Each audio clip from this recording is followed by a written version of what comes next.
Ada sebuah ungkapan yang disampaikan oleh Imam Sahal bin Abdullah At-Tusturi rahimahullah. Beliau adalah seorang ahli tasawuf, seorang ahli ma'rifat yang mengenal Allah Subhanahu wa ta'ala, di mana beliau berpesan kepada para muridin, para salikin, para orang-orang yang mencari Tuhan, PPT, mencari Tuhan. Kata beliau, ihdar suhbata thalathin min asnafin nas. Hati-hatilah engkau bersahabat dengan 3 golongan manusia. Siapa itu? Pertama, al-jababiratul ghafilin. Itu mereka orang-orang yang sombong, merasa dirinya lebih hebat dari orang lain. Kemudian mereka adalah orang-orang yang lalai dari Allah Ta'ala. Itu merasa dirinya mulia, merasa dirinya berilmu, merasa dirinya orang yang luar biasa, sehingga dia selalu merendah-rendahkan orang lain. Itu harus dihindari ya, golongan yang pertama ini. Kemudian yang kedua, wal qurra'il mudahinin, dan orang-orang yang ahli baca Al-Quran, baca qiraah, yang mereka itu mudahinin, suka mendekati orang-orang dengan tujuan UUD, ujung-ujung duit, itu ya kan, banyak di situ. Dan ini di masa Imam Sahal bin Abdullah At-Tusturi di abad ketiga Hijriah, itu ya. Dan yang ketiga, wal mutasawwifatul jahilin, orang-orang yang pura-pura ahli sufi tapi dia bodoh dalam agama. Ya, orang yang tasawufan, bukan orang yang bertasawuf beneran. Dalam ilmu agamanya kurang, yang dibicarakan adalah hati, yang dibicarakan adalah Allah, tetapi dalamnya sama, UUD, ujung-ujungnya duit. Itu yang ketiga. Tuh ya, sehingga 3 golongan ini, 3 golongan manusia ini ya harus kita hindari. Kenapa? Ya karena hakikatnya kita ini adalah orang-orang yang sudah berpenyakitan gitu tuh. Kita ini sudah tidak memiliki kualitas hati yang baik. Kemudian ketika bersahabat dengan 3 golongan ini, orang-orang yang sombong, terus orang-orang yang berilmu tetapi keilmuannya ini berujung duit, itu kan, atau orang yang pura-pura ahli tasawuf sementara dia itu adalah orang yang bohong, orang-orang yang bodoh dalam tasawuf, tidak mengerti tentang ilmu syariat, itu. Sehingga orang yang seperti ini mau diapakan? Gitu tuh.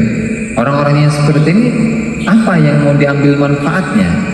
Bukan manfaat yang didapat, tetapi justru sebaliknya, madharatlah yang akan didapat. Ditambah lagi dengan apa? Dengan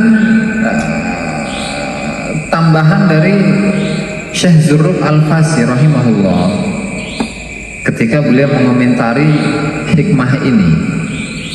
Di dalam syarah hikamnya, beliau menambahkan keterangan yang telah disampaikan oleh Al-Imam Sahal bin Abdullah At-Tusturi, di mana golongan yang keempat yang harus dihindari itu adalah ulama zahir, ulama zahir, ya, ulama zahir.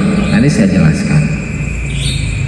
Jadi ulama-ulama zahir itu apa? Jadi ulama-ulama zahir adalah ulama-ulama yang hanya menghukumi secara zahir, hanya zahir-zahir saja yang dilihat, tanpa memperhatikan, tanpa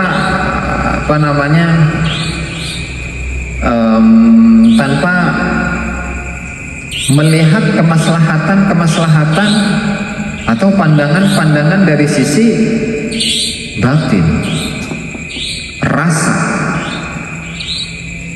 perasaan, hati, ya kan? Kenapa? Ya karena kalau ulama-ulama zahir itu ya tetap nafsu-nafsu yang ada di dalam diri mereka itu ghalibatun alaihim, itu lebih dominan dalam diri mereka. Sehingga seringkali orang-orang yang atau ulama-ulama yang sering menyalah-nyalahkan gitu kan, melihat satu kalangan di mana mereka itu tidak sama dengan pemahaman atau pemikiran yang mereka miliki, maka akan disalahkan. Itu tuh. Terutama fenomena yang sekarang yang belum lama ini viral ya, yaitu terkait tentang asma'ur ruh. Tuh ya, ada seorang ulama yang dia itu membahas tentang asma'ur ruh, nama-nama kerohanian. Apa itu? Keterangan ini terdapat di dalam akhir kitab Al-Ghunyah, di mana beliau itu di bagian ketiga dari kitab ini, kitab Al-Ghunyah karya Syekh Abdul Qadir Al-Jilani rahimahullah, di mana kitab Al-Ghunyah itu sebuah karya yang ditulis oleh beliau yang mencakup 3 bidang keilmuan. Yang pertama adalah ilmu tauhid, ya ilmu akidah, faham ahlus sunnah wal jamaah. Kemudian yang kedua itu tentang fikih, dan fikihnya itu versi 2 madhab ya, madhab Syafi'i dan juga madhab Hambali, bisa ditelaah dalam bab baik itu dalam ibadat, dalam muamalat, dalam nakahat dan lain sebagainya. Kemudian bagian yang ketiga yaitu bidang tasawuf. Itu ya. Ketika beliau membahas tentang tasawuf, pertama kali yang beliau bahas itu adalah murid. Sebelum murid, yang beliau bahas adalah iradah. Iradah itu merupakan keinginan yang kokoh, keinginan yang kuatnya seseorang untuk menuju Allah Subhanahu wa ta'ala. Selanjutnya yang dibahas itu adalah murid, seseorang yang sedang berproses menuju Allah Subhanahu wa ta'ala, yang memiliki keinginan yang sangat-sangat luar biasa untuk menuju Allah Subhanahu wa ta'ala. Kemudian selanjutnya yang dibahas itu adalah murad. Kalau murad itu adalah orang yang sudah diinginkan oleh Allah Subhanahu wa ta'ala. Dengan kata lain, orang-orang yang sudah dicintai oleh Allah Subhanahu wa ta'ala. Nah, kemudian setelah beliau menjelaskan murad, nah di situ nanti beliau menyebutkan beberapa keutamaan-keutamaan, kelebihan-kelebihan yang Allah Subhanahu wa ta'ala karuniakan kepada dirinya. Makanya Allah ta'ala memberikan walahu asma'un la ya'rifuha illallah. Maka dia akan mendapatkan nama-nama kerohanian yang tidak mengetahui nama-nama itu kecuali siapa? Allah. Nah, kemudian bagaimana nama-nama itu? Gitu kan. Ini kan ilmu mengaji adalah, ini dalam hal tasawuf mengajinya itu adalah ilmu rasa. Gitu kan. Ilmu rasa yang membahas tentang hati, yang membahas tentang tasawuf, yang membahas tentang kerohanian. Ya, jadi kalau dicari di mana-mana ya nggak bakal ketemu gitu tuh. Ya, padahal di kalangan ahli tasawuf, seseorang yang sudah cinta kepada Allah Subhanahu wa ta'ala, ya kan? Seseorang yang sudah cinta kepada Allah Subhanahu wa ta'ala, orang yang sudah dicintai oleh Allah Subhanahu wa ta'ala, maka karena saking cintanya Allah Subhanahu wa ta'ala kepada hamba ini, maka hamba ini memiliki panggilan khusus dari Allah Subhanahu wa ta'ala. Contoh siapa? Rasulullah. Rasulullah itu adalah manusia yang paling dimuliakan, yang paling dikasihi, dicintai oleh Allah Ta'ala. Nama beliau siapa? Nabi Muhammad. Tapi di sisi Allah Ta'ala, panggilan kesayangan Allah Subhanahu wa ta'ala kepada Rasulullah itu siapa? Ahmad. Itu kan. Nah, sehingga hal ini oleh para ahli tasawuf ya, itu sudah apa ya, sudah di kalangan ahli tasawuf ini merupakan satu hal yang sudah tidak aneh lagi, yang sudah dibahas, ya, di mana seseorang itu yang memiliki nama-nama kerohanian sendiri di sisi Allah Ta'ala, gitu tuh. Jadi jangan gampang menyalahkan orang lain ketika kita tidak memahami atau menguasai materi apa yang sedang dibahas oleh orang lain, sehingga kita itu harus lebih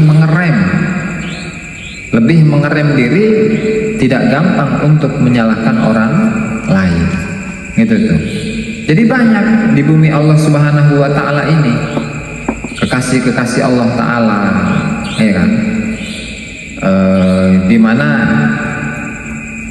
katakanlah pakaiannya itu seperti pakaiannya orang gembel, ya, tapi di sisi Allah Subhanahu wa Ta'ala makomnya itu sangat tinggi. Syekh Abdul Wahab Asy'arani rahimahullahu ta'ala dalam kitabnya apa itu Lawaqihul Anwar fi aqaidi Asy-Syekhil Akbar, beliau mengatakan ketika beliau bertanya kepada gurunya Syekh Ali Al-Khawas rahimahullahu ta'ala, wahai Syekh Ali Al-Khawas, apakah wali kutub itu hanya berada di Mekah? Kata Syekh Ali Al-Khawas, tidak tentu, tidak pasti seorang wali kutub itu berada di Mekah. Kenapa? Ya karena Allah Ta'ala itu memilih seorang kekasihnya, ya, sesuai dengan masyiahnya, sesuai dengan keinginan Allah Subhanahu wa Ta'ala, sesuai dengan kehendak Allah Subhanahu wa Ta'ala. Dan seringkali Allah Ta'ala itu menjadikan seorang wali kutub, tapi melihat dari sisi zahirnya dia hanya seorang petani, seorang seseorang yang hanya berdagang sayuran, seseorang yang oleh orang lain itu dianggap orang yang biasa-biasa, seorang yang gembel, gitu tuh. Ya makanya kita jangan suudzon dulu terhadap orang lain ketika kita itu masih memiliki kualitas hati yang buruk, gitu tuh. Ya soalnya terkadang satu hal yang dalam ilmu tasawuf itu benar, tetapi hal yang ada di dalam tasawuf itu tidak mendapatkan pembenaran dari syariat. Satu kajian mendalam dalam tasawuf itu terkadang bertentangan dengan zahirnya syariat, dan itu memang seperti itu. Secara zahir, secara garis besar memang tidak ada pertentangan antara zahir dengan batin, antara ilmu syariat dengan ilmu hakikat, ilmu tasawuf. Tapi ketika kita lebih mendalami lagi ilmu tasawuf, dia beda lagi, beda cerita. Ya makanya ketika para kekasih Allah Subhanahu wa Ta'ala yang mengatakan ma fi jubbati illallah misalnya, itu kan, atau perkataan Abu Mansur Husain bin Mansur Abu Mughith Husain bin Mansur Al-Hallaj ketika mengatakan ana ala dini salib, saya itu berada di atas agamanya salib. Ya kan kalau dilihat dari pandangan ilmu syariat itu kan seakan-akan kufur gitu tuh, menjerumuskan seseorang dalam kekafiran. Tapi lihat dong hakikatnya, bahasa mereka itu bukan bahasa syariat lagi, bahasanya adalah bahasa hakikat, bahasa cinta. Tahu Syekh Abu Mughith Al-Husain bin Mansur Al-Hallaj itu mengatakan ana ala dini salib, saya itu berada di agamanya salib. Apa maksudnya? Itu merupakan gambaran masa depan bahwa beliau itu meninggal lantaran menjunjung tinggi agama, yang pada akhirnya beliau itu disalib seperti agama Nasrani, itu disalib, digantung, kemudian dipenggal kepalanya, gitu tuh. Dan hal yang seperti ini itu nggak ada di syariat. Makanya sudah pernah dibahas juga di sini kisah-kisah ya mihan sufiyah, yaitu ujian-ujian yang Allah Ta'ala berikan kepada para ahli tasawuf itu cukup besar tantangannya. Bahkan suatu ketika para fuqaha itu di masa Syekh Junaid Al-Baghdadi rahimahullah, para fuqaha ini berarti kalau fuqaha kan ahli fikih, kalau ahli fikih berarti ulama syariat, ulama zahir, pengen menentang bahkan pengen membunuh sesosok Syekh Junaid Abul Qasim Al-Junaid Muhammad Al-Junaid bin Muhammad Al-Baghdadi, Sayyidut Ta'ifat Sufiyah. Itu pengen dibinasakan oleh para ahli fikih. Kemudian laporanlah mereka kepada khalifah. Khalifah itu mengatakan apa? Wahai fuqaha, kalian itu apa tidak puas membinasakan orang-orang yang seperti ini? Kalian itu sudah membinasakan al-halat, sudah kalian binasakan lantaran fitnah yang kalian sebarkan kepada mereka, yang kalian serang kalangan ahli tasawuf. Kemudian selanjutnya Syekh Sayyidut Ta'ifatis Sufiyah itu juga kalian pengen hancurkan.